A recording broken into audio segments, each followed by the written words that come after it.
All right, what's up, everybody? Welcome to Pursuit of Balance. Today we're going to talk about the nutritional changes that we should be making during the winter months slash like exercise, basically just like overall when you think about health, like what are some things that we really need to take into account as we enter the winter months. I'm going to kind of freestyle today a little bit more because I was sitting at home when I was, I always like to get the team meeting stuff and the podcast stuff and start writing the email out. I kind of just sat there for like an hour this morning, just like with a little bit of writer's block of like, what do I really want to talk about? And I made a post earlier this week on Instagram with regards to like some of the nutrition changes that I, like to encourage clients to make. I do a little bit of this myself.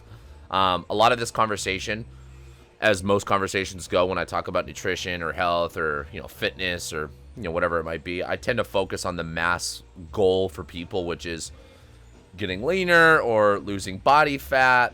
So a lot of today's conversation as well is going to be wrapped around that because I'll give you an example. For me personally, I do not have a weight loss goal. I do not have a fat loss goal. I have probably more of a maintenance goal. So there's definitely some context to like how I change my kind of routine and structure of everything around it. But I want to go over obviously like how and why, most importantly, we would do these things, right? So the two things that I talked about earlier this week in my post were when we get into wintertime, I think a lot of people forget that due to the fact that the weather is going to be colder, you naturally are going to move less, right? And I'll just give you an example. I am someone that is literally powered by the sun. So when the sun is not shining and it's cloudy or it's rainy or it's cold, I tend to just be less motivated. I feel like I'm very just like driven and powered by sun, like I said. So with the lack of motivation, one of the things that we need to remember is you are inherently, without even knowing or paying attention to it, subconsciously just going to move a little bit less. And that's not a big deal, right? Like, to a lot of the stuff that I'm talking about today is just, it's not a big deal. It's just something that you need to be aware of. And just like any change in life, it first starts with some awareness, right? So that's kind of like point number one I made. The second point behind it with the follow-up part was the fact that the light changes, right? If we think about like, the middle of June or July, whatever the longest day of the year is, we tend to have a lot of sunlight, right? And as we get into the winter months, we tend to lose a lot of light. And especially with time change, which I think is actually coming this Sunday, it's going to get dark pretty early for us. So there's also things that we need to remember is naturally as humans, we tend to be a little bit more active or out or motivated even when the sun is shining, right? And even just the light, right? So to kind of follow up, even though these run very parallel, is the fact that there's no light, which also means there's no sun, but even during the daylight hours, you could not be seeing the sun, so call it. But with these two things into account, you need to remember that most humans that I work with, and probably most people that are listening to this, are going to move a lot less during the next, 3 to 5 months, let's call it, right? As the weather gets warmer, as we start to have more sunlight, naturally that movement comes back. So the thing that I always like to encourage is you need to understand that with less movement is going to be less calorie expenditure, which means that you're basically, using less energy for your body, which means that you need to be eating less food. So when we look at the very simple equation of energy balance and law of thermodynamics, it's like if we want to lose weight or maintain or whatever it might be, for most people with weight loss, we need to be in some level of a deficit. So if I take one side of the equation and I lower my expenditure, if I don't change my calorie intake, you are probably going to be someone that's going to start to gain weight. I have always had a saying in my career that during, from Halloween all the way to probably the first, halfway through January, let's call it, if you can literally maintain body weight or where you're at with your results from a body composition standpoint, you did pretty well, right? Like it's a hard time of year for us to see success with that. So a lot of kind of today is really focused on like, what are the things that we should really be thinking about with nutrition, navigating through the holidays, with the fact that we're entering these winter months with cold and less light and all that, etc. stuff. So number one, when we think about the basics is like, okay, well, we need to lower calories, right? I always like to think about nutrition, and I wouldn't say always. I would say I probably really have kind of navigated towards this style of eating a lot more over the last few years. But I like the idea of like eating seasonal and eating local. I was just telling this to Coach Jamie yesterday. It's like if I had the dream scenario when it comes to like grocery shopping or food intake, like for me doing all the shopping, we use Butcher Box at our house for delivery for all animal proteins. So, fish, red meat, chicken, the whole 9 yards. So I don't really have to worry about buying protein because we always get that in bulk as a monthly delivery. So our freezer is just full of that. And I do that year round, right? Like that doesn't really change for me. When I look at protein, my protein is probably always going to be the most constant thing that I have intake throughout the year. Fat and carbs will kind of fluctuate a little bit, and that's what we'll talk about today. But then the second thing was like, okay, if I'm getting all of my meat delivered or all my animal proteins delivered, then I really just need to focus on getting produce, right? And getting vegetables and fruits and really trying to kind of build my diet around animal proteins and fruits and vegetables. And that's probably, 70, 80% of my diet's built around that. Then the rest of it is either eating out at a restaurant or having some level of packaged foods or eating, a Chipotle, because I eat a lot of Chipotle. Like whatever it is, like the rest of the diet tends to be built around that. But from a composition standpoint, the foods that I eat, they will change when you eat like that. I've always, and I said this, that I've always liked the idea that someone said, I forget who said this now, that like no one should really be doing keto in Costa Rica. Like it doesn't make as much sense. And it's also the same as like someone having an acai bowl in Iceland. Like it just doesn't make sense for the demographic and the layout for where you live. So if you eat seasonally and you eat very local, your diet will already go through its fluctuations naturally, right? So I always like to use this as an example. Mother Nature is always grown more fruit, aka carb-rich plants, during the hotter months and the summer months, which is why someone that lives in Costa Rica or a more tropical geographical location can probably eat a lot more carbs or more, probably what I would say, constant diet throughout the year, 365 days a year. If you're someone that lives like where we live in Palo Alto, we do have a change in seasons, which also means that there probably should be some level of a change in our diet. So I always like to think about it that way. Is like, this world is already set us up for the understanding that there's going to be different levels of produce throughout the year, which also means that we should probably be adapting and changing that diet parallel to those changes. So prime example is when it comes to carb intake, I always am a white rice, potatoes, fruits, easy digesting vegetables, fruit juice, coconut water, honey. Like that tends to be my main carb sources because I like to choose carbs personally and encourage you guys to choose carbs that really digestively work well for you. So I don't really do things like brown rice or certain vegetables, or obviously I try to stay away from processed refined carbs and foods, period, all the time as much as I can.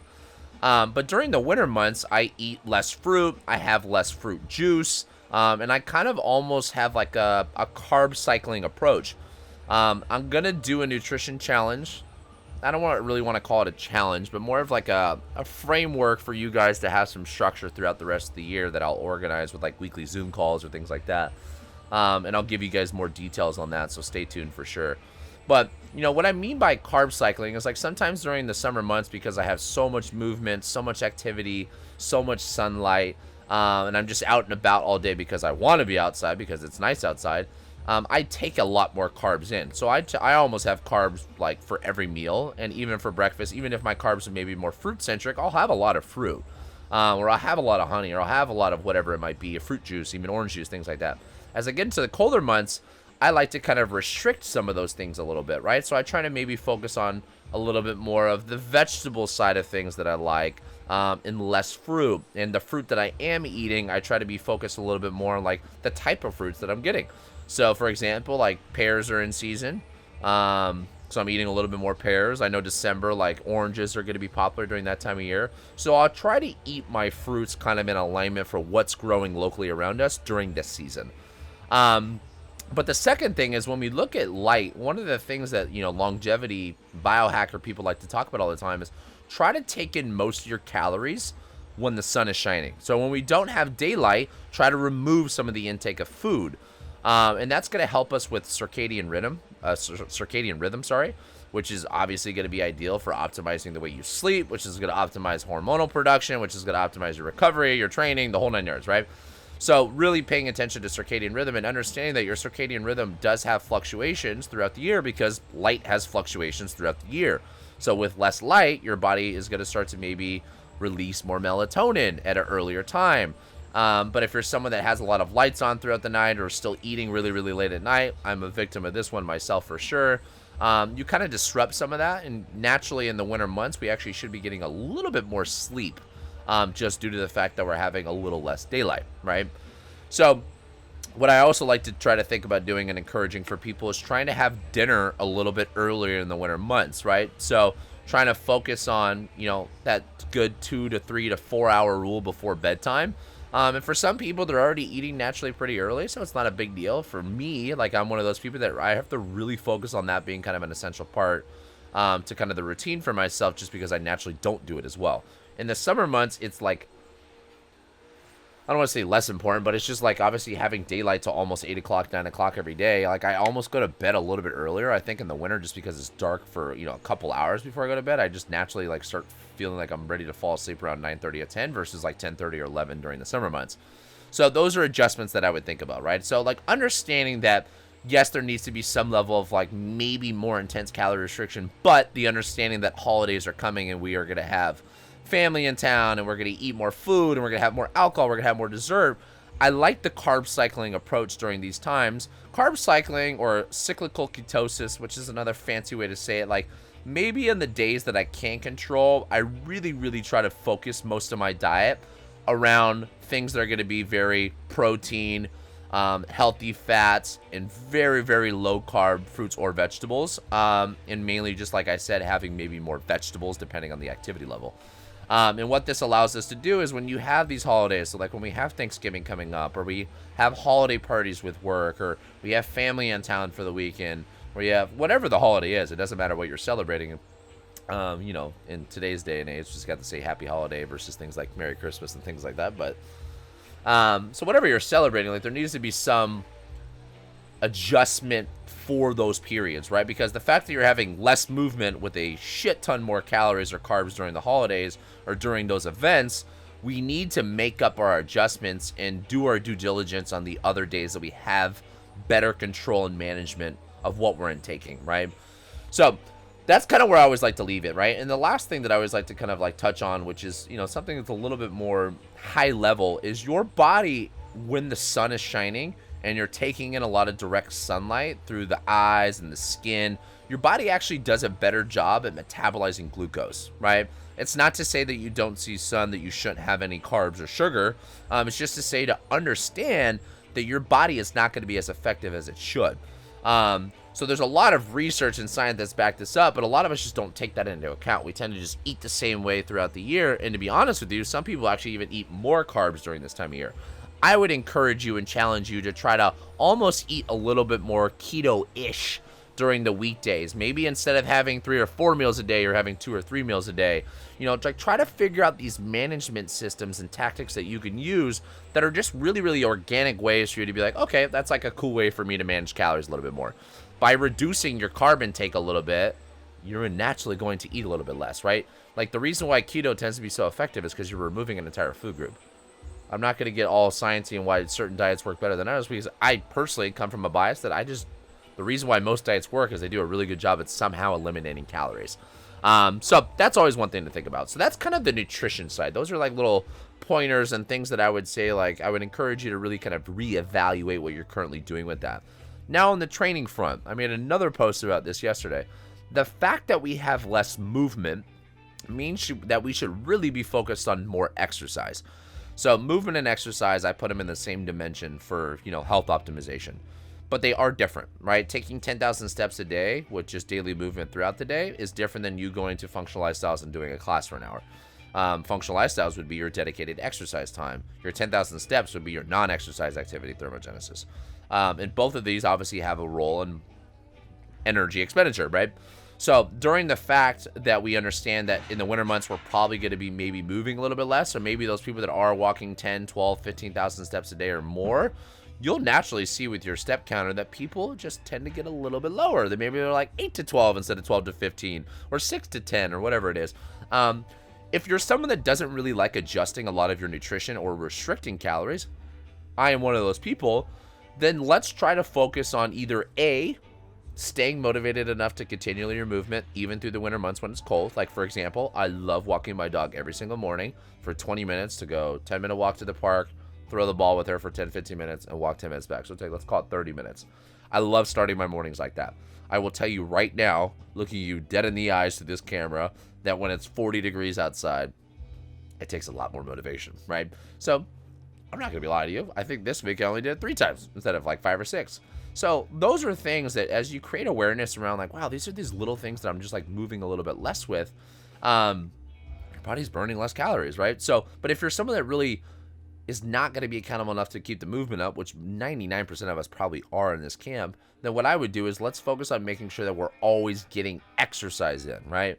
They sound very similar, but one of the things that I did in the video yesterday was like, let's just say that you are someone that comes to functional lifestyles 3 days a week. What I would do is even the days that have conditioning, but especially the days that are just more strength focused, is I would do 10, 15, 20, 30 minutes at most, probably shooting closer to around 20 minutes being the goal or 15 being the goal, doing some type of aerobic cardio after. We have rowers, we have air dynes, we have skiers, we have jump ropes, we have the ability to run, we have the ability to push the sled at a slower pace. When you look at zones of cardio, zone 1, 2, 3, 4, 5, zone 1 is 50 to 60% of your max heart rate.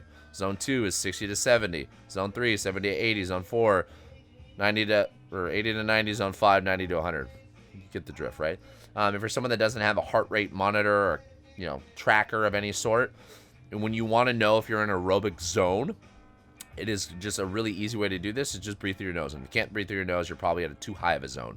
Why it's important to do aerobic instead of anaerobic, right? Like if you're doing yesterday's workout of an 8-minute AMRAP of 10 wall balls and 10 V-ups, that's very anaerobic, right? It's a different energy system. Your body's going to take in burning a lot more carbohydrates during that. If you want to learn how to oxidize fat, we need to have more low-level aerobic stuff, which is why it's so important to always have movement as a foundation to our exercise.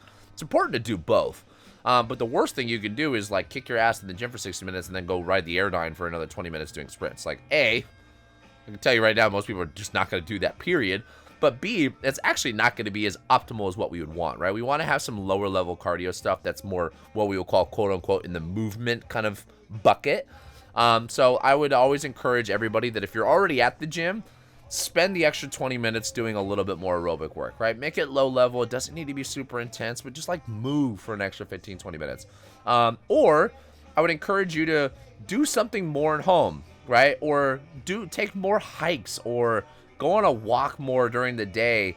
Like try to force yourself into the movement. Because the cool thing is if you can build a habit in the wintertime, I can guarantee you're going to kill it in the summertime. Or just think about the things that you have at home, right? Like personally, when we have a Peloton at home, I don't really ride the Peloton at all, like 9 months a year. But during the colder months, like November, maybe I'll start riding. Like I rode it last weekend, actually. December, January, February, those 3 months, I tend to ride the Peloton a little bit more because I'm trying to get some level of aerobic work into my kind of routine or just movement-based stuff. And I don't try to make them super intense, but naturally as I get into class, I tend to do that anyways, but I don't try to. Just as you get in the workout, sometimes that just happens, right? So if you are someone that doesn't really want to adjust the calories a lot or adjust the nutrition so much, I love the earn the carbs mentality personally. Like I'm someone that definitely likes having carbohydrates, but I'm also disciplined enough to be like, okay, if I'm not really training a lot, I put less rice in the plate, right? I have less fruit. I try to make those like subtle changes in the diet that allow me to accommodate for what I'm looking at. Just because think about energy balance as being two sides of the equation. I'm personally someone that wants to maintain, so getting enough food in is actually more of a battle for me. So, yeah, it's so rough, Corey, I know. But for people that want to lose weight, it's like if the energy expenditure goes down, so do the calories. But if you don't want to lower the calories, then find other ways to actually add more calories into the burn over the week and the day.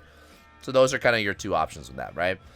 All right, guys. Well, I try not to make these too long as always, so I hope you guys have some valuable information you can take out of that. I would definitely encourage you guys to share this with family, friends, roommates, significant others, people that definitely can hear with this, because at the end of the day, your environment, you will be a product of your environment always. And secondly, it's really, really important during these times of year to have an accountability partner, right? Which could be your significant other, it could be your roommate, could be you hiring a coach. Like this is the hardest time of year to stay accountable to what we're doing. So the more people you get on this mission with you, the easier it is to sustain. And I'm going to tell you right now, if you are someone that can kick ass through this time of year, you're going to have zero problem doing it during the rest of the year.